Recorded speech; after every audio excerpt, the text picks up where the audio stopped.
ಇಲ್ಲಿರುವಂತ ಮುಖ್ಯ ಪ್ರಶ್ನೆ ಅಂತ ಹೇಳಿದ್ರೆ ಒಂದ್ ಕಡೆಯಲ್ಲಿ ಡಿ.ಕೆ. ಶಿವಕುಮಾರ್ ಅವರು ಪಂಥಾಹ್ವಾನವನ್ನ ಕೊಟ್ಟಿದ್ದಾರೆ, ಚರ್ಚೆಗೆ ಬನ್ನಿ ಅಂತೇಳಿ. ಆದ್ರೆ ಕುಮಾರಸ್ವಾಮಿ ಅವರು ಹೇಳ್ತಾ ಇದ್ದಾರೆ ರೈತರ ಜೊತೆಯಲ್ಲಿ ಚರ್ಚೆಗೆ ಬನ್ನಿ ಅಂತೇಳಿ. ಇಬ್ಬರು ನಾಯಕರು ಅಥವಾ ಇಲ್ಲಿ ಕುಮಾರಸ್ವಾಮಿ ಅವರ ಅಭಿಪ್ರಾಯವನ್ನ ಡಿ.ಕೆ. ಶಿವಕುಮಾರ್ ಅವರು ಒಪ್ಕೊಳ್ಬಹುದಾ, ಡಿ.ಕೆ. ಶಿವಕುಮಾರ್ ಅವರ ಅಭಿಪ್ರಾಯವನ್ನ ಕುಮಾರಸ್ವಾಮಿ ಅವರು ಒಪ್ಕೊಳ್ಬಹುದಾ? ಹೀಗೆ ಚರ್ಚೆ ದೊಡ್ಡ ಮಟ್ಟದಲ್ಲಿ ಆಗ್ತಾ ಇದೆ. ನಮ್ಮ ಈ ಕಾರ್ಯಕ್ರಮದಲ್ಲಿ ಕಾಂಗ್ರೆಸ್ನ ವಕ್ತಾರರಾಗಿರುವಂತಹ ಯು.ಟಿ. ಫರ್ಹಾನಾ ಅವರು ಕೂಡ ನಮ್ಮ ಈ ಕಾರ್ಯಕ್ರಮದಲ್ಲಿದ್ದಾರೆ. ಮೇಡಮ್ ನಮಸ್ಕಾರ, ಕಾರ್ಯಕ್ರಮಕ್ಕೆ ಸ್ವಾಗತ. ನಮಸ್ತೆ. ಒಟ್ಟಿನಲ್ಲಿ ಸಿಎಂ ಸವಾಲ್ ಹಾಕಿದ್ದಾರೆ. ಈ ಸವಾಲ್ನಲ್ಲಿ ಒಂದ್ ವೇಳೆ ಸವಾಲಿಗೆ ಕುಮಾರಸ್ವಾಮಿ ಅವರು ಬಂದಿದ್ದೇ ಆದಲ್ಲಿ ಕುಮಾರಸ್ವಾಮಿ ಅವರ ಮಾತನ್ನ ನಿಮ್ ಸಿಎಂ ಒಪ್ಕೊಳ್ತಾರಾ ಮೇಡಮ್? ಕರೆದಿರುವಂತದ್ದು ಚರ್ಚೆಗೆ, ಅಲ್ಲಿ ಕುಮಾರಸ್ವಾಮಿ ಅವರ ಮಾತನ್ನು ಒಪ್ಕೊಳ್ತಾರ ಅಥವಾ ಅವ್ರು ಇವರನ್ನ ಮಾತನ್ನು ಒಪ್ಕೊಳ್ತಾರ ಅನ್ನುವಂಥದ್ದು ಬೇರೆ ವಿಚಾರ. ಅಲ್ಲಿ ಚರ್ಚೆ ಆಗುತ್ತೆ, ಸಾಧಕ ಬಾಧಕಗಳ ಚರ್ಚೆ ಆಗುತ್ತೆ, ಸರಿ ತಪ್ಪುಗಳ ಚರ್ಚೆ ಆಗುತ್ತೆ. ಫಸ್ಟ್ ಬರ್ಲಿ, ಚರ್ಚೆ ಆಗ್ಲಿ. ಇದನ್ನ ರಾಜಕೀಯಗೊಳಿಸೋದು ಬೇಡ. ನಿಜವಾಗ್ಲೂ ಇದನ್ನ ಕೈಗೆತ್ಕೊಂಡವ್ರು ಯಾರು? ಪ್ರಾರಂಭದಲ್ಲಿ ಇದು ನನ್ನ ಕನಸಿನ ಕೂಸು, ಇದನ್ನು ಮಾಡೇ ತೀರ್ತೇನೆ ಅಂತ ಶಪಥ ಅವತ್ತು ಹಾಕಿದವರು ಇವತ್ತು ವಿರೋಧಿಸಿದೀವಿ. ನಾವು ಅದನ್ನ ಇವಾಗ ಅಕಾಲವಾಗಿ ಅದನ್ನ ಅಬಾರ್ಷನ್ ಮಾಡಿಸ್ಬೇಕು ಅಂತ ನಿಂತ್ಕೊಂಡಾಗ ನಾವು ಏನು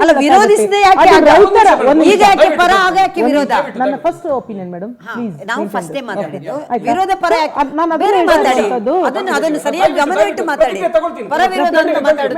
ಫಸ್ಟ್ ಇರಬಹುದು ಅದೇ ಈ ತರದಲ್ಲಿ ಬೇರೆ ಬೇರೆ ರಾಜ್ಯದ ಬೇರೆ ಬೇರೆ ಸರ್ಜಾಪುರದಲ್ಲಾಗಿರ್ಬೋದು, ಚಿಕ್ಕಬಳ್ಳಾಪುರ ಆಗಿರ್ಬೋದು, ಜಂಗಮಕೋಟೆ ಆಗಿರ್ಬೋದು, ದೊಡ್ಡಬಳ್ಳಾಪುರ ಆಗಿರ್ಬೋದು, ಅಲ್ಲೆಲ್ಲ 100 ಎಕರೆಗಳದ ಒತ್ತುವರಿ ನಡೀತಾ ಇದೆ, ಬೇರೆ ಬೇರೆ ಪ್ರಾಜೆಕ್ಟ್ಗಳು ನಡೀತಾ ಇದೆ. ಎಲ್ಲ ಬಿಟ್ಟು ಹಾಸನದಿಂದ ಕೇಂದ್ರದಿಂದ ಮಂಜೂರು ಆಗ್ಲಿಲ್ಲ IITಗೆ 1800 ಎಕರೆ ಭೂಸ್ವಾಧೀನ ಆಗಿದೆ. ಅಲ್ಲಿ ರೈತರಿಲ್ವಾ? ಅಲ್ಲಿನ ರೈತರ ಹೈನುಗಾರಿಕೆ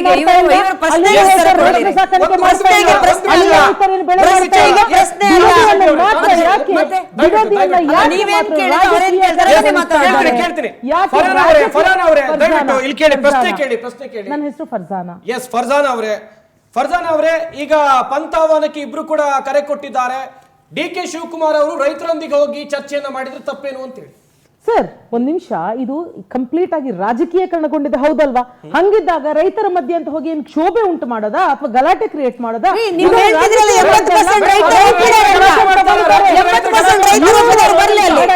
ಉತ್ತರ ಕೊಡ್ತಾನೆ ಸುಮ್ಮನೆ. ರೈತರ ಜೊತೆಯಲ್ಲಿ ಒಬ್ರು ಮುಖ್ಯಮಂತ್ರಿ ರಾಜ್ಯದ ರೈತರ ಜೊತೆ ಚರ್ಚೆ ಮಾಡಿ ನಾವು ತಗೊಂಡಿರುವಂತದ್ದು. ಮ್ಯಾನಿಪುಲೇಟ್ ಮಾಡಬೇಡಿ. ರಾಜ್ಯದ ಜನರ ಜೊತೆ ಚರ್ಚೆ ಆಗಿದೆ, ಬಿಡದಿ ರೈತರು ಒಪ್ಪಿಗೆ ಮಾಡಿದ್ದಾರೆ. ಎಂಟ್ರಿ ನಡೆದಿದೆಯಲ್ಲ, ಹಂಗಾಗಿ ಹೇಳ್ತಾ ಇರುವಂತದ್ದು. ಮತ್ತೆ ಕ್ಷೋಭೆಗೆ ಕಾರಣರಾಗಬೇಡಿ, ಯಾಕಂದ್ರೆ ತುಂಬಾ ಫ್ರಸ್ಟ್ರೇಟ್ ಆಗಿದ್ದಾರೆ. ಇನ್ನೊಂದು ಪವರ್ ಸೆಂಟರ್ ಆಗಿದೆ, ಒಕ್ಕಲಿಗ ಸಮುದಾಯದ ನಾವೇ ನಾಯಕರು ಅನ್ನುವಂಥದ್ದು ಎಲ್ಲಿ ಕಲ್ಕೊಂಡ್ ಬಿಡ್ತೀವಿ ಅನ್ನುವಂಥ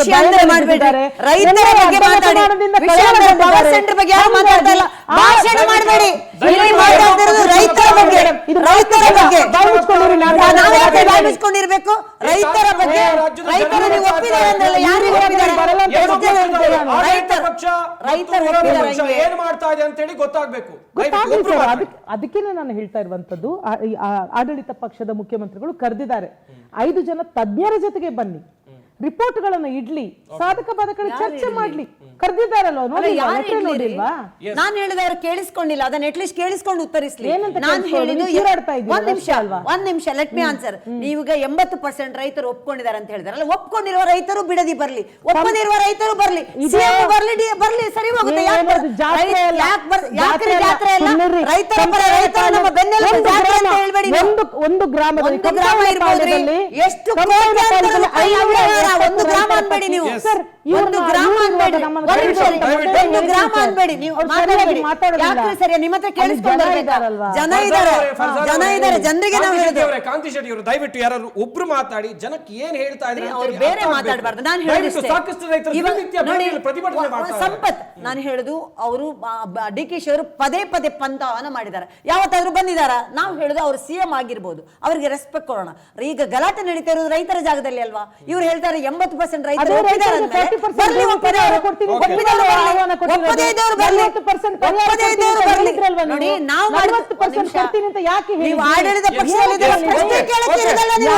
ಆಡಳಿತ ಪಕ್ಷದಲ್ಲಿ ಉತ್ತರ ಕೊಡೋ ಜಾಗದಲ್ಲಿ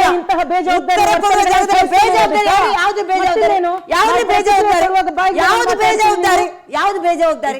ಇಟ್ನಳ್ ಸರ್ ಈಗಾಗಲೇ ಗಮನಿಸ್ತಾ ಇದ್ರಿ ಎಷ್ಟೆಲ್ಲ ಜಟಾಪಟಿ ಆಗ್ತಾ ಇದೆ ಅಂತ ಹೇಳಿ. ಬಟ್ ಇಬ್ಬರು ನಾಯಕರಿಗೂ ಕೂಡ ಇದು ಪ್ರತಿಷ್ಠೆಯ ಪ್ರಶ್ನೆ, ಪ್ರತಿಷ್ಠೆಯಾಗಿ ತೆಗೆದುಕೊಂಡಿದ್ದಾರೆ. ಅದಕ್ಕಾಗಿ ಇವ್ರು ಬಿಡ್ತಾ ಇಲ್ಲ, ಇವ್ರ ಹೋರಾಟವನ್ನ ಕಂಟಿನ್ಯೂ ಮಾಡ್ತಾ ಇದ್ದಾರೆ. ಏನ್ ಹೇಳ್ತೀರಾ ಸರ್? ಈಗ ಪ್ರತಿಷ್ಠೆ ಡೆಫಿನೆಟ್ಲಿ ಅದು ಕಾಣ್ತಾನೆ ಇದೆ, ಎದ್ದು ಕಾಣ್ತಾ ಇದೆ, ಅದು ಮಾತು ಬೇರೆ. ಆದರೆ ಪಂಥಾಹ್ವಾನ ಅಂತ ಅಶೋಕ್ ಅವ್ರು ಹೇಳ್ತಾರೆ, ಅನೇಕರು ಹೇಳ್ತಾರೆ, ನಾವು ಅದನ್ನ ಮಾತಾಡ್ತಿದ್ದೇವೆ. ನೀವು 2 ಲೆಟರ್ ಓದಿದ್ನಪ್ಪ ಸಂಪತ್. ಕುಮಾರಸ್ವಾಮಿ ಅವ್ರು ಬರೆದ ಲೆಟರ್ ಓದಿದೆ, ಡಿ ಕೆ ಶಿವಕುಮಾರ್ ಬರೆದ ಲೆಟರ್ ಓದಿದೆ. ಅದ್ರಲ್ಲಿ ಪಂಥಾಹ್ವಾನ ಶಬ್ದನೇ ಇಲ್ಲ. ಅವ್ರು ಹೇಳಿದ್ದಾರೆ ನಾನು ನಿಮಗೆ ಪಂಥಾಹ್ವಾನ ಕರಿತೀನಿ, 26ಕ್ಕೆ ಬನ್ನಿ, 27ಕ್ಕೆ ಬನ್ನಿ, ಆರೋಗ್ಯಕರ ಚರ್ಚೆ ಆಗ್ಬೇಕು ಅಷ್ಟೇ. ನಾನು ಲೆಟರ್ ಓದಿದ್ದು ನನ್ನ ಕಚೇರಿಗೆ ಬನ್ನಿ ಚರ್ಚೆ ಮಾಡೋಣ. ಪಂಥಾಹ್ವಾನ ಅಂದ್ರೆ ಏನಾಗ್ಬಿಡ್ತದೆ, ನಾವು ಈ ತರದ ಒಂದು ಅದನ್ನ ಒಂದು ಈಗೋ ಬ್ಯಾಟಲ್ ಮಾಡೋದು ಹಿಂಗೇನೆ. ಅದೊಂದು ಅಹಂಕಾರದ ಪ್ರತಿಷ್ಠೆಯ ಕಣ ಆಗೋದು ಈ ತರದ ಶಬ್ದಗಳಿಂದಲೇ.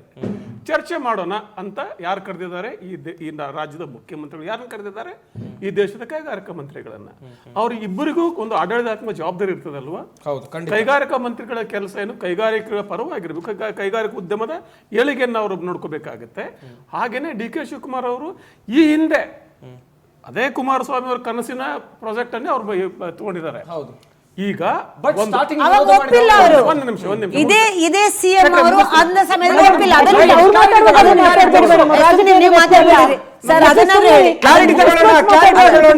ನೀವು ಹೇಳ್ಬೇಡಿ, ಪ್ಲೀಸ್. ನೀವು ಯಾರು ಹೇಳಕ್ಕೆ ನಮ್ಗೆ? ದಯವಿಟ್ಟು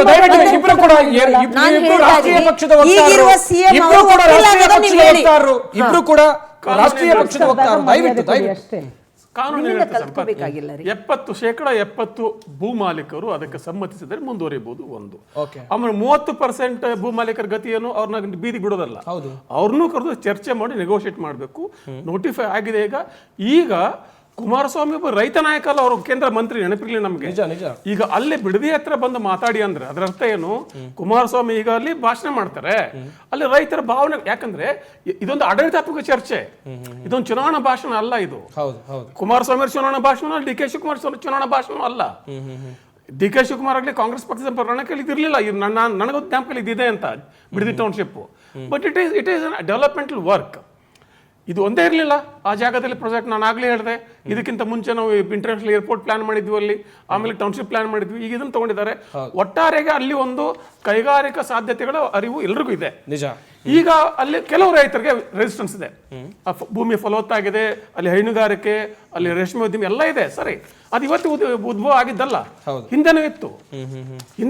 ಕುಮಾರಸ್ವಾಮಿ ಅವರು ಬಿಡದಿ ಟೌನ್ಶಿಪ್ ಮಾಡೋಗಿತ್ತು, ಏರ್ಪೋರ್ಟ್ ನೋಟಿಫೈ ಮಾಡಿದಾಗೂ ಇತ್ತು, ಅಲ್ಲಿ ಇವತ್ತಾಗಿದ್ದಲ್ಲ. ಆದ್ರೆ ಅದನ್ನು ಹೇಗೆ ನಿಭಾಯಿಸಬೇಕು, ಖಂಡಿತ ರೈತರ ಹಿತಾಸಕ್ತಿನ ಹೇಗೆ ಕಾಪಾಡಬೇಕು ಅನ್ನೋದ್ರ ಬಗ್ಗೆ ಸರ್ಕಾರದ ಜವಾಬ್ದಾರಿ ಮತ್ತು ಕರ್ತವ್ಯ. ಆ ರೈತರ ಜೊತೆ ಮಾತಾಡೋದು, ರೈತರ ಜೊತೆ ಮಾತಾಡ್ಲಿ. ಆದ್ರೆ ಕುಮಾರಸ್ವಾಮಿ ಅವರು ಇದನ್ನ ಪ್ರತಿಷ್ಠಾಗಿ ತಗೊಂಡು ಅಥವಾ ಡಿ ಕೆ ಶಿವಕುಮಾರ್ ಪ್ರತಿಷ್ಠಾಗಿ ತಗೊಂಡು ಇದನ್ನ ರಾಜಕೀಯಕರಣಗೊಳಿಸ್ಬಿಟ್ರೆ ಕೊನೆಗೆ ಸಫರ್ ಆಗೋದು, 2 ಸಫರ್ ಆಗ್ತವೆ. ಅಲ್ಲಿ ಡೆವಲಪ್ಮೆಂಟ್ ಸಫರ್ ಆಗುತ್ತೆ, ರೈತರು ಸಫರ್ ಆಗುತ್ತೆ. ಹೇಳಿದನ್ನು ನಾನು ಹೇಳಲೇಬೇಕು. ಇವಾಗ ಯಾವಾಗ ಕುಮಾರಸ್ವಾಮಿ ಮಾತೆತ್ತಿದ್ರೆ ಕಾಂಗ್ರೆಸ್ ಅವರು ಇದು ಕುಮಾರಸ್ವಾಮಿ ಅವರ ಕನಸಿನ ಕೂಸು, ಹೌದು ಕುಮಾರಸ್ವಾಮಿ ಅವರ ಕನಸಿನ ಕೂಸು ಇರ್ಬೋದು. ಆವಾಗ ಆಬ್ಜೆಕ್ಷನ್ ಮಾಡಿದ್ದು ಇದೇ ನಮ್ಮ ಸಿಎಂ ಡಿ ಕೆ ಶಿವಕುಮಾರ್ ಅವರಲ್ವಾ? ಅವಾಗ ಆಬ್ಜೆಕ್ಷನ್ ಮಾಡಿದವರು ಈಗ ಹೆಂಗೆ ಅದು ಆಗುತ್ತೆ ಅಂತ ಹೇಳ್ತಾರೆ. ಅಂದ್ರೆ ಇದ್ರಲ್ಲೂ ಕೂಡ ಅವ್ರದ್ದು ಬೇರೆನೆ ಪ್ಲಾನ್ ಇದೆಯಾ, ಅಥವಾ ರೈತರ ಬಗ್ಗೆ ರೈತ ಪರ ಕಾಳಜಿ ಇದೆಯಾ, ಏನಿದು? ಆವಾಗ ಬೇಡ ಒಂದೇ ಒಂದು ಉದಾಹರಣೆ ಕೊಡ್ತೇನೆ. ಪ್ರಧಾನಮಂತ್ರಿ ಆಗಿದ್ದಾಗ ದೇವೇಗೌಡರು ಈ ನೈಸ್ ರೋಡ್ ನ ಫ್ರೇಮ್ವರ್ಕ್ ಅಗ್ರಿಮೆಂಟ್ ಸೈನ್ ಮಾಡ್ತಾರೆ. ಅವ್ರು ಪ್ರಧಾನಮಂತ್ರಿ ಆಗಿ ಕೆಳಗಿಳಿದ ಮೇಲೆ ಅದೇ ನೈಸ್ ವಿರುದ್ಧ ಹೋರಾಟ ಮಾಡ್ತಾರೆ. ಅದ್ರ ಬಗ್ಗೆನೇ ಮಾತಾಡೋಣ ಬೇಕಾದ್ರೆ.